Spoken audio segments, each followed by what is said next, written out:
Hi, buddy. It's Jeff again, and got the next chapter in this book about understanding Americans. And this one's about, I'll call this trust and openness. Um, I don't really know the words I'm thinking about this. Again, this book is chapters. I'm kind of a this kind of a brainstorming book as I'm thinking about how to explain this because it's not so easy. This usually happens in coffee corners.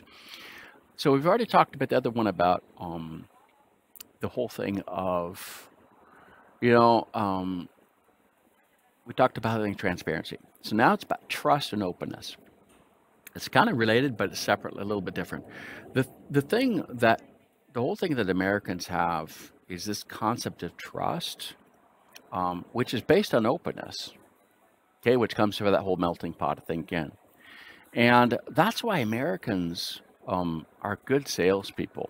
They're good marketing people and good salespeople because they build this kind of trust. They build this belief and trust in something the people they're talking to, based on their ability to convince through the show and tell method. Okay, again, it's what you say is what you do is what you think. But the important thing is to convince the people in front of you that to actually believe you. And this is really more important. I mean, this happens among Americans themselves, but this is even more important when they actually have to work with other people because they've got to get people to convince them to believe them in a way, okay, and that their idea is actually the one. It's a convincing kind of pattern, and so that's and there's this again. I don't have this little outline I'm doing here. I'm trying to explain these things with a kind of an outline in my head, but and this openness thing happens with all this. So what happens, an American will go into an elevator and start talking to people, or in a restaurant, or make a comment at the cash register, or I mean, I do this all the time, and I see people do this all the time too, but um, Americans that you'll make a comment about some guy on the other day. His phone was plugged into I plugged my phone in next day, and he came over, and I kind of and then he said something about the needing a charger, and I kind of made a joke, and a guy in France, and I said something to the effect that you need a you need a Jack Bauer phone, and he says, who's that? And I said, 24 hours, Jack Bauer, the series. And he says, what's that? And I said, it's a California FBI agent that his phone, he has these little sequences of 2 minutes, 2 minutes, 2 minutes of these. It takes 24 hours within 1 hour, and it does these minutes of two sequences. And the thing is, in the end, he's never charging his phone. His phone works for 24 hours without stopping. And we always say, got to have the Jack Bauer phone. And he starts laughing. And so we start talking. And that turned into a whole conversation. And then we found out I worked for a company that he actually was severed, and it turned into a whole conversation. It was incredible. And happens. And I've seen this happens too in elevators, and you're open. There's this openness. It's not like this timid, there's not this, I'm who I am. It's me and I'm only me and stuff. I mean, you generate confidence. You have to fill space, okay? Sometimes you have to fill some space of this. We don't, okay? So, and the reason for that is because we don't like silence. We don't like silence. We don't like the silence because silence is bad. It's just to have silence and have no conversation is like a bad thing. It's not good. It's not bad. It's just not good to have nothing, to have silence. And that's why we will start a conversation. That's why we'll create. And that's also why a lot of Americans people say that they're very easy to get along with on the surface level. It's true. It's true because the conversation happens at a restaurant. You're sitting there and you hear something and you kind of make a comment about it and start up a conversation. This happens all the time for Americans. It's really easy for Americans to do this and to do it among themselves and to do it with foreigners too, which is weird for foreigners, okay? Because again, it's this openness thing. Which the foreigners find, what's this? This is weird. That person should be over there sitting in their corner and doing their thing, right? Especially the French, they have their walls and stuff around their houses and stuff. Whereas Americans, it's open grass, right? It's open. It's open. And this is So the it's not just in the elevator. It's not just in the restaurant. It's actually their front yards are all open. There are no fences. There are no big walls around their houses. It's all this flat front yard of grass, and so you can see everything. You can see it. Okay. And I'm going to get a little bit more into this on another chapter, or maybe I'll get into this chapter because I depends on how long this thing is. I try to make these chapters about half an hour max because it's kind of thing. Maybe I'll do it in this one here as I begin to explain this. Now I'll do it here. And this openness to the outside world. I mean, I got an example here. So I said that you said in the elevator. I said in the restaurant. We say this actually during voting time, during election times when you have your yard, and it's just a general thing to have your yard open, but to actually put your political beliefs signs there in the yard. You're stating to the world who you're going to vote for, okay? I'm going to keep giving you a few examples of this. Christmas time. What do the Americans do? I mean, this is radically different compared to the French, okay? Because the French have walls, and actually my house, I had to buy a house that has actually concrete walls with the gate that is, yeah, it's just a huge thing. I mean, and it blocks the us from the world outside, okay? And this is everywhere in France. I don't know anybody except for people that haven't built the wall yet. Okay, they have nothing in the front. I mean, you build a wall. Yet that's what you do, and the Americans don't do that. They just don't. And I know Americans have bought houses here. I get some friends that bought a chateau, a castle. It's just like they got these fences, they got these walls, and why do they have that? And so this is. Or, I'm sorry, they weren't American. They're American. They're Canadians, but they live in the States. So I mean, same kind of thing. I'll give you another example here. It was Christmas time. Americans, what do? They put lights on their house, right? They put lights on. They put things out in the yard. They make these things that they make it a whole. We're telling the whole world about Christmas with this lights, and not only that. And I mean, and all the other countries picked on it from the Americans. I started seeing this in France only because it came from the States from when I was a kid.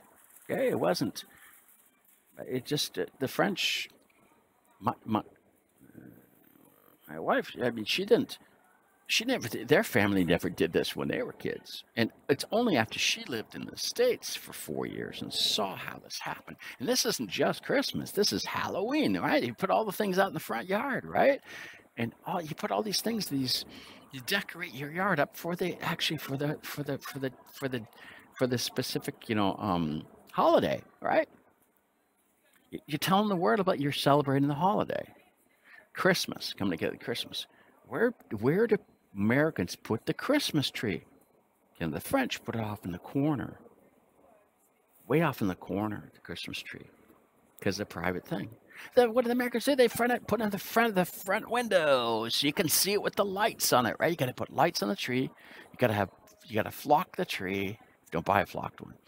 And then flocked, for those who don't know it, is white, okay? The white snow on it. And then, I think that's what we call it in English, right? I can't remember. It's been so long. I haven't bought a Christmas tree in the United States for like 30 years, so I can think that's what we say. And haven't used that word for so long, but I'm pretty sure that's what it is. And then you got to put lights on it, and then you got to put it in front of the front window, or the window where they went, so everybody else on the outside can see inside. See this transparency thing, see this openness thing, see all this, and that kind of builds trust, right? It's just you can trust us because we're open, right? You begin to kind of feel this. I hope that all the foreigners begin to kind of feel this. The Americans, I hope you begin to understand this is what you're doing. This is actually what you're doing in an underlying psychological way. You're trying to build trust, not just for that, but I mean, this is what's happening, kind of underlyingly, or in an underlying way. And I mean, I saw even some my wife. Now I see that with the kids, the tree is now normally placed in front of the front window, whereas it wasn't ever before. In fact, it wasn't for many of the early years. And she kind of adopted that in a way over the years, understanding that I said, well, we got to put it in front of the window. Why? Because I got to put it in front of the window. Because that's what we do. And I've compared this, actually, I want to compare this too with the countries that are, you can actually see this, this difference here. And I'm going to get into, I'm going to kind of bridge and make a segue over into another kind of chapter, which might be the next chapter, because this would be a good way to kind of bring this up in the next chapter here. Is that you can see this difference of the openness versus the kind of closedness, if you want to, or this closet kind of approach between. I'm saying in general, okay? I'm not saying this is, but I can see this actually in Europe, where there is a very stark difference between the French Catholic. I'm saying Catholic in general, okay? I'm not saying that, but the French tend to be Catholics in general, okay? And I'm not going to get into the fact that you get immigrants who are Muslims.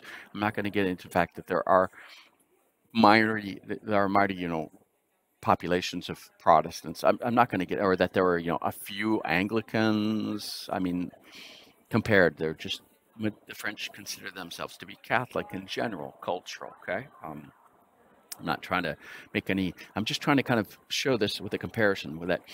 And you go into Belgium, kind of have the same thing. But then when you get into Holland, there's this Protestant change from Catholic to Protestant. And that's where you can get from the French and Flemish, well, the French to the Flemish, Dutch, that you're going to see this difference of where the tree is placed at Christmas time, okay? And when you get up north, more north from Holland and above, going to Denmark, I went there to go to Copenhagen one time, and I was surprised. I felt like, I'm kind of like going back to the United States here, because I felt that there was this difference at Christmas time about the lights and stuff and where the trees were placed and stuff. And I began to talk with the Danish people there, and it was like, yeah, that's kind of normal. And like, okay, there is a relationship here, and there's a relationship between culture and religion, and how openness and covert, or I don't want to say covert, because covert has a negative sense, which I have another thing in another chapter about, but this openness versus non-openness, or kind of closedness. I'm going to call this closedness.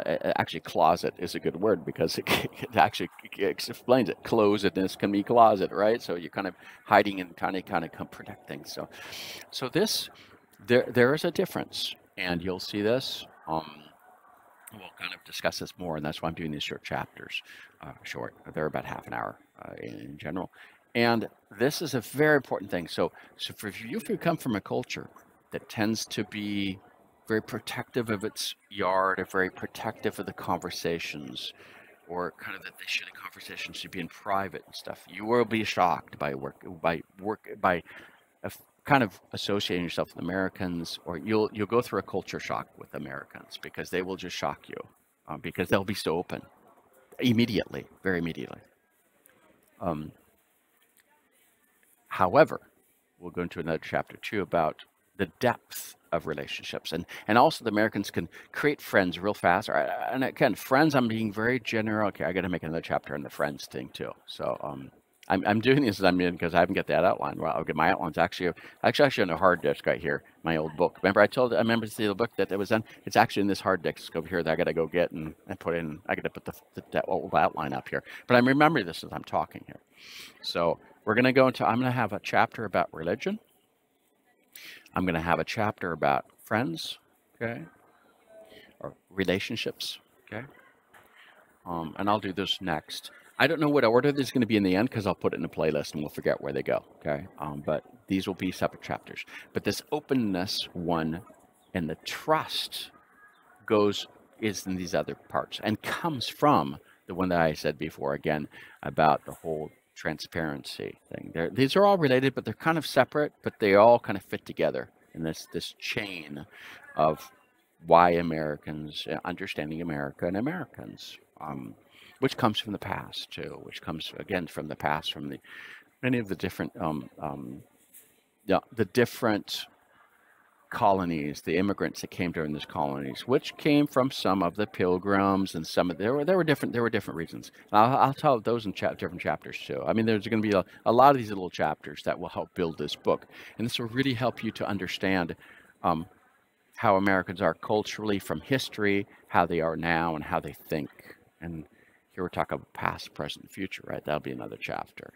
So I'll stop for this chapter here and get to the next ones because I got to do the other chapters I've just started mentioning. Okay, so come on back and come back to this playlist and find out more about how those Americans tick and think.